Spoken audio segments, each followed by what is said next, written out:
पेशरफ convention से खिताब कर रहे हैं, इस बारे में आपको आगाह करते रहेंगे।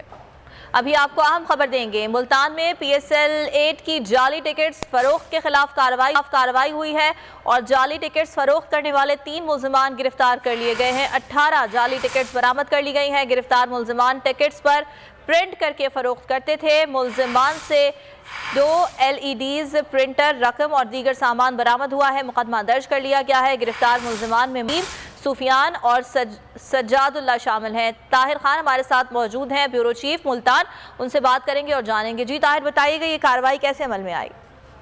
जी, जैसे ही PSL का जो 8 का सीजन मुल्तान आया था तो पासिस और टिकटें जो है वो ब्लैक होना शुरू हो गई। इसके साथ साथ पुलिस भी मुतहर्रिक हो गई और पुलिस के खुफिया सेल ने कार्रवाई करते हुए छापा मारा है और ये जो अफराद ये जाली टिकट फरोख्त कर रहे थे बड़े पैमाने पर, इनसे जो सारा साजो सामान है वो भी बरामद कर लिया गया है और ये जो महंगी टिकटें हैं ये उनको प्रिंट करके बेच रहे थे। पुलिस कल से ही इनके पीछे लगी हुई थी, खुफिया कार्रवाइयां कर रही थी, ताहम 2 मुल्जिमान गिरफ्तार हो चुके हैं और क्योंकि आज PSL का बड़ा मेला मुल्तान में सजने वाला है जिस पर कार्रवाई की गई है पुलिस ने और मुल्जिमान। ठीक है, ब्यूरो चीफ मुल्तान ताहिर खान, आपने इस बारे में आगाह किया, बहुत शुक्रिया आपका।